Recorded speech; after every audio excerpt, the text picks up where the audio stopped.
ओम श्री गणेशाय नमः। सर्वमंगल मांगल्ये शिवे सर्वार्थ साधके शरण्ये त्र्यंबके गौरी नारायणी नमोस्तुते। वित्रासुर की तपस्या। व्यास जी कहते हैं, राजन, तपस्या के 100 वर्ष पूर्ण होने पर लोक पितामह हंस पर बैठे हुए तुरंत वहां पधारे। आकर उन्होंने कहा, त्वष्टानंदन, शांत रहो, अब ध्यान करने की आवश्यकता नहीं है, वर मांगो।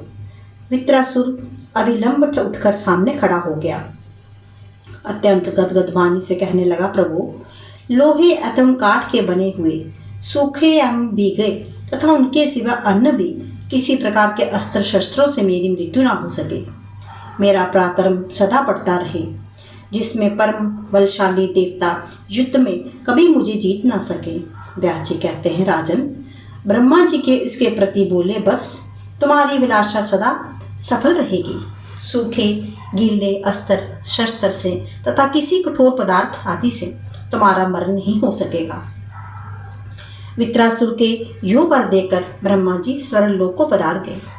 वरयुक्त पुत्र की पाकर त्वष्टा परम प्रसन्न हो गए। उन्होंने उससे कहा, महाभाग, तुम्हारा कल्याण हो, अब मेरे शत्रु इंद्र को परास्त करो। व्यास जी कहते हैं, राजन, त्वष्टा की ऐसी बातें सुनकर अत्यंत दुर्जय वित्रासुर रथ पर सवार हो तुरंत पिता के भवन से निकल पड़ा। उस समय उनकी विशाल सेना की गर्जना से अमरावती भयभीत हो उठी। तदंतर देवताओं में और दानवों में भयंकर लड़ाई छिड़ गई। इस प्रकार का भयंकर संग्राम छिड़ जाने पर वित्रासुर की क्रोधाग्नि धधक उठी। उसने अकस्मात इंद्र को पकड़ा और उन्हें वस्त्र एवं कवच आदि से रहित करके मुख में डाल लिया और स्वयं ज्यों का त्यों डटा रहा।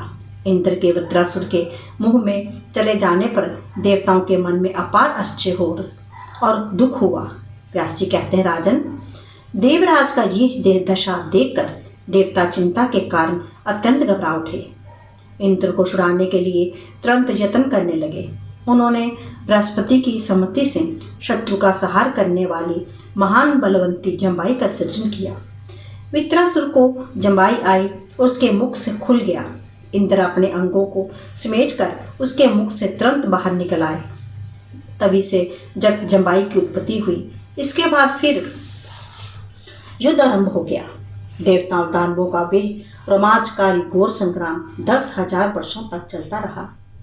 वित्रासुर की शक्ति अब अधिक बढ़ गई। तब उसके तेज से फीके पड़ जाने के कारण इंद्र परास्त हो गए। फिर तो इंद्र प्रवृत्ति सब देवता युद्ध भूमि छोड़कर भाग चले। तुरंत वित्रासुर आया और देव सदन पर उसने अपना अधिकार जमा लिया। व्यास जी कहते हैं, राजन, युद्ध में परास्त इंद्र आदि संपूर्ण देवता भगवान विष्णु के स्थान को परास्तित हुए। भगवान विष्णु से कहा, श्रेष्ठ देवताओं, इस दैत्य ने तप पूर्वक ब्रह्मा की आराधना की है। ब्रह्मा इसे वर दे चुके हैं, अतः वर के प्रभाव से अब ये दुर्जय हो गया है। समनीति के प्रयोग किए बिना सफलता असंभव है। पहले किसी प्रकार के प्रलोभन से उसे वश में करें, फिर अवसर पाकर उसे मार डालना चाहिए।